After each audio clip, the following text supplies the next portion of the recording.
ce sera une comédie. Voilà.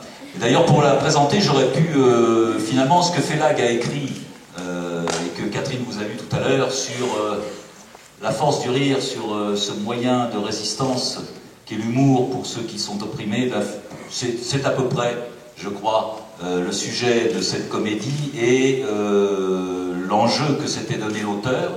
Alors il s'agit d'un film à l'origine, voilà. C'est la troisième fois que j'adapterai un scénario de film pour la scène, le plateau. Le film porte un titre français qui n'est pas formidable, mais enfin qui quand même permet aux spectateurs qui ne connaissent pas le cinéma roumain, puisqu'il s'agit d'un film roumain, d'attraper quelque chose. Le film s'appelle en français « À bas Staline, vive les mariés ». Donc on sait au moins qu'il y a une histoire de Staline, une histoire de mariés. Voilà, c'est comme ça qu'on va le voir. Moi, quand je l'ai vu, j'ai été très touché et j'ai pensé que l'homme qui avait réalisé ça devait avoir quelque chose à voir avec le théâtre. Non pas que son film soit une œuvre théâtrale, c'est du cinéma. C'est du cinéma qui pourrait se rapprocher de Fellini, de Kusturica aussi, d'une certaine manière, mais il y a quelque chose du théâtre là-dedans. Donc, ayant repéré que le coproducteur français était Robert Guédiguian, notre camarade Robert Guédiguian, Film, je l'ai appelé, et il m'a confirmé que, évidemment, c'était un très grand acteur roumain, metteur en scène, et qu'il avait réalisé ce film, mais qu'il était un acteur très reconnu, un grand acteur. Bon, voilà. J'ai donc demandé les droits, il me les a accordés très gentiment, très généreusement, et nous travaillons sur l'adaptation. J'ai voulu, pour ce spectacle qui ne sera pas le dernier, puisqu'encore une fois, je créerai celui qui terminera mon parcours à l'automne 2013, mais sur ce plateau-là, sur ce plateau où j'ai beaucoup travaillé, ce sera le dernier. Et j'ai voulu y retrouver pas tous mes compagnons de travail, hélas, mais la plupart. Donc nous serons 16, et 2 musiciens. Ce sera un spectacle choral. Je vous raconterai juste le début de l'histoire. Je ne vous raconterai pas tout. De toute façon, je me ferai couper, mais par-dessus le marché, ça m'arrange parce que je ne veux pas tout vous dire. Voilà. Nous sommes donc en Roumanie en 2008-2009 et une équipe de tournage, une équipe de télévision, parcourt le pays à la recherche, qui s'appelle Paramédia, cette équipe de télévision, cette chaîne, à la recherche des événements étranges qui ont pu se dérouler dans le pays pendant les 30 dernières années.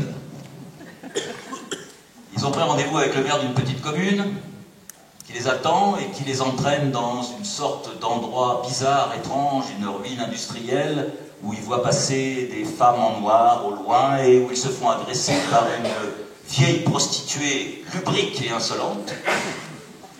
Et le reporter demande à ce maire, qui est très intéressé, parce qu'il dit, moi, si on pouvait faire le film, comme il y a des élections locales bientôt, ce serait bien pour moi.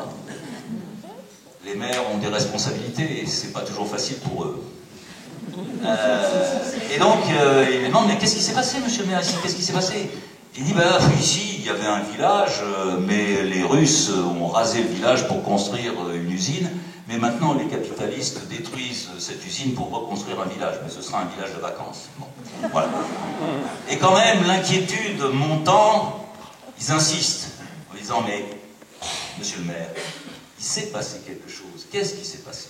Et là, le film, et le théâtre le fera aussi, opère un flashback, et nous sommes en 1953, dans ce village, en plein été, enfin en été d'ailleurs non, plutôt au mois de mars, mais les blés sont déjà mûrs, et nous apprenons à connaître un chœur de villageois fait de personnes extrêmement tonitruantes, étranges, carnavalesques presque, voilà. Et le problème qu'il y a dans ce village, où les Russes, effectivement, ont pris les terres, prennent les récoltes, donc il n'y a pas de travail, donc on passe beaucoup de temps au café, au cabaret, à discuter, on attend l'électricité, parce que la lumière vient de l'Est, mais elle n'est pas encore venue, voilà. Alors on s'éclaire au gaz d'éclairage, et dans ce village, le problème, c'est qu'il y a 2 godluraux qui n'arrêtent pas d'aller faire l'amour dans les blés ou ailleurs, au nez à la barre de leur famille, alors qu'ils ne sont pas mariés. Et donc il faut résoudre ce problème. Il faut un moment, même si ça doit passer par des bagarres, par des engueulades énormes entre les pères, voilà, assistés de leurs amis, du patron du café, du pop, voilà, il faut quand même arriver à les marier. Ils y arrivent, ils arrivent quand même à les convaincre. Il faut choisir un jour, c'est difficile, mais ils y arrivent aussi, et ils se mettent à préparer la noce. Alors, ils tuent force animaux, veaux, cochons, poules, et ils font des pâtés, ils font de ces recettes roumaines dont le texte pourra vous donner quelques exemples. Et tout d'un coup,